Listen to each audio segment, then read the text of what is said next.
Hello boys and girls, welcome back to Billy's Blades and Tools. Today we're going to do tools for Tuesday, or two for Toolsday. Little play on words there, but anyway, I'm going to be talking about some tools today, and they're old. They're older than me even.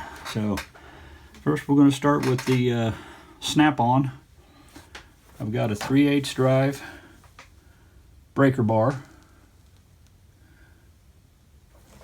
See if I can get that in the video for you.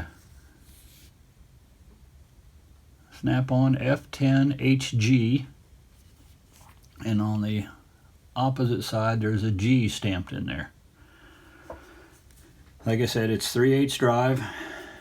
It's got a square 3/8 end on there, so you can put a ratchet on it or an extension, whatever you need to do the job. But this is what it looks like.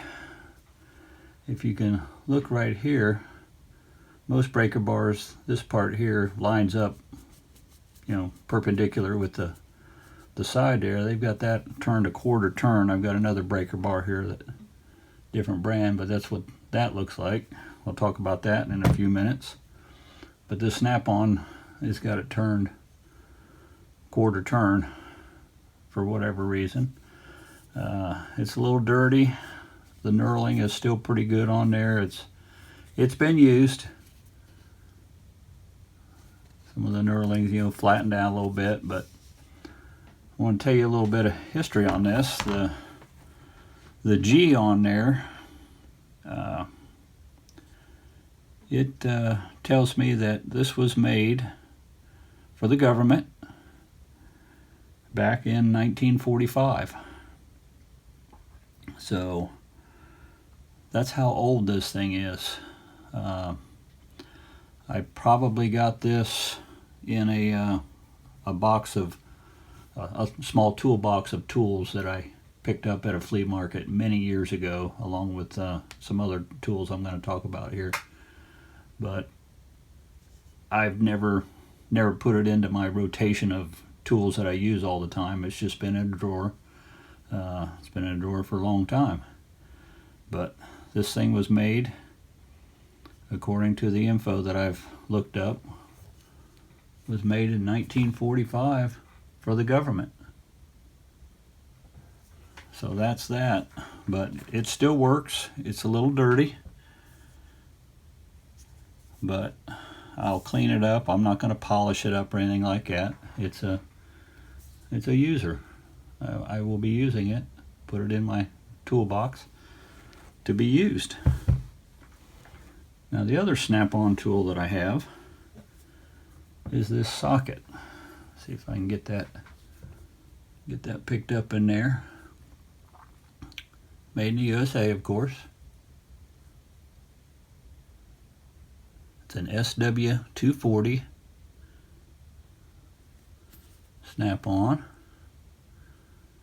It's a 3/4 inch socket, and right beside where it says 3/4, I don't know if you can pick it up, there's a little E on there.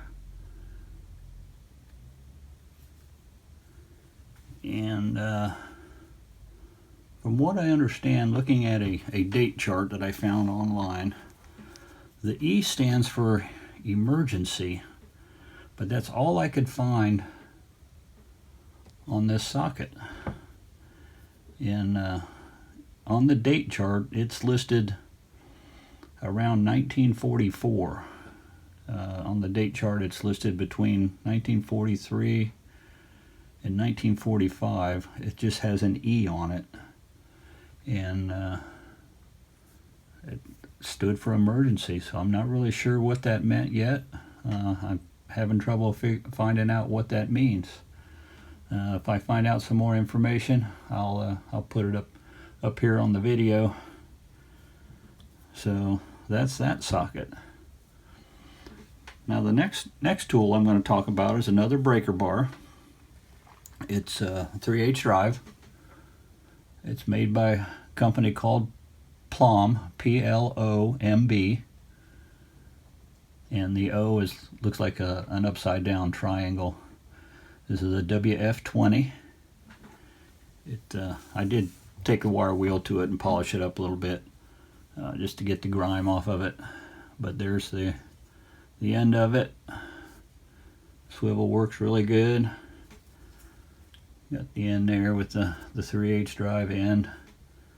Little hole here for like if you've got a ratchet with a ball on it, you know, like that, or maybe another breaker bar, it'll snap into place.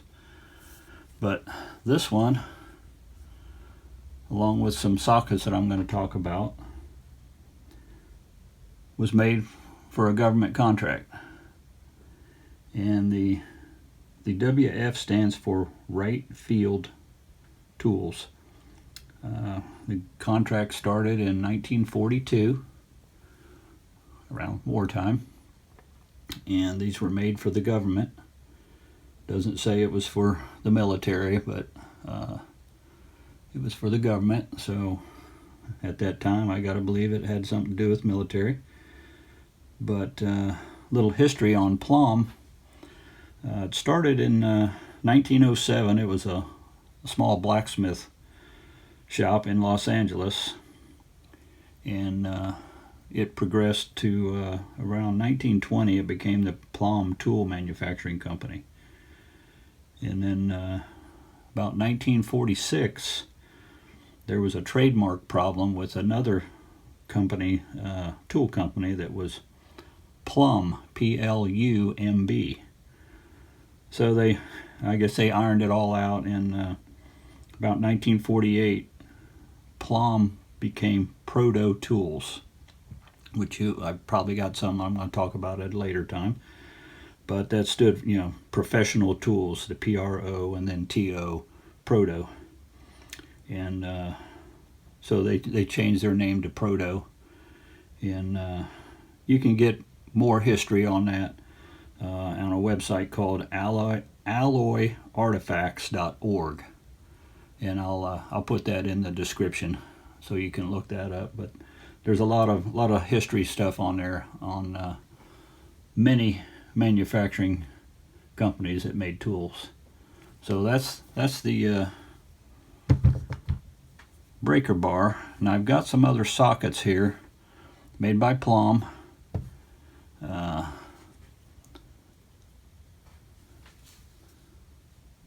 You can see there it's got a part number, made in the USA, Plumb.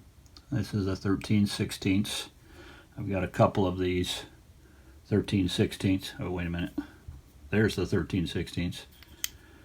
And then I've got this one here, another one. This is a 7/8. They're 12-point sockets.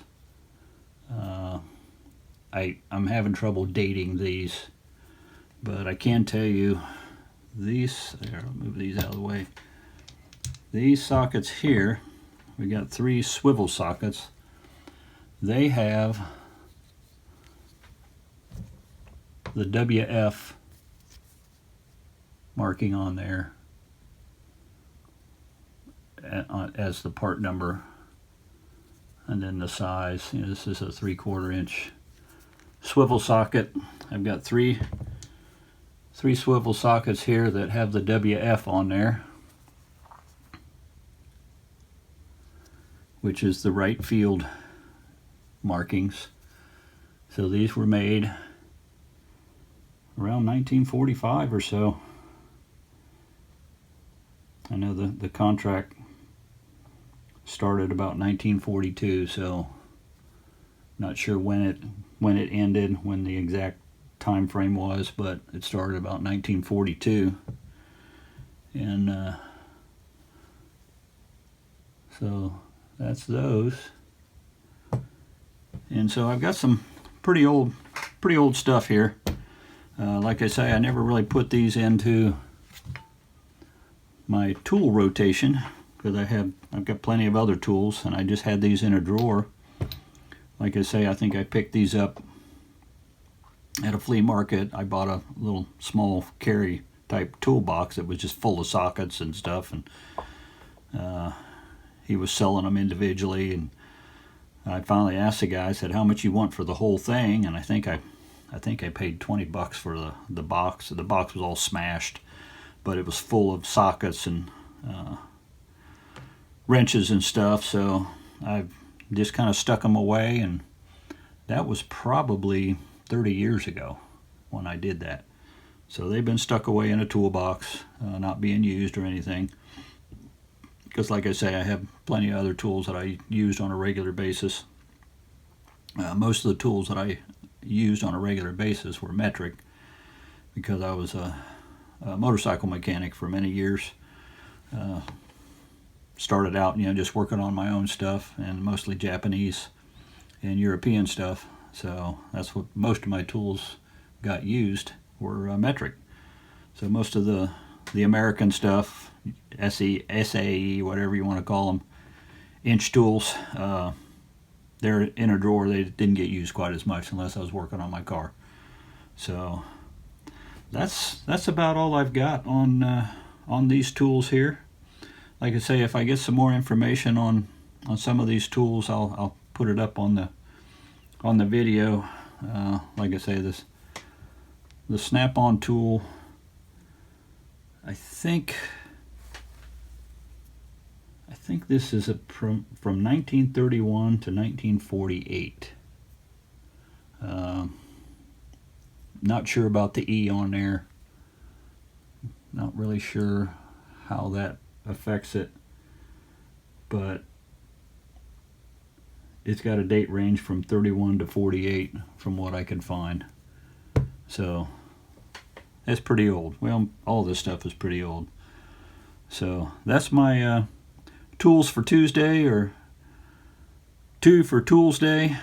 I got more than 2, but anyway, got 2 different brands here, so I guess that'll be my 2 for Tuesday. So that's about all I got for now.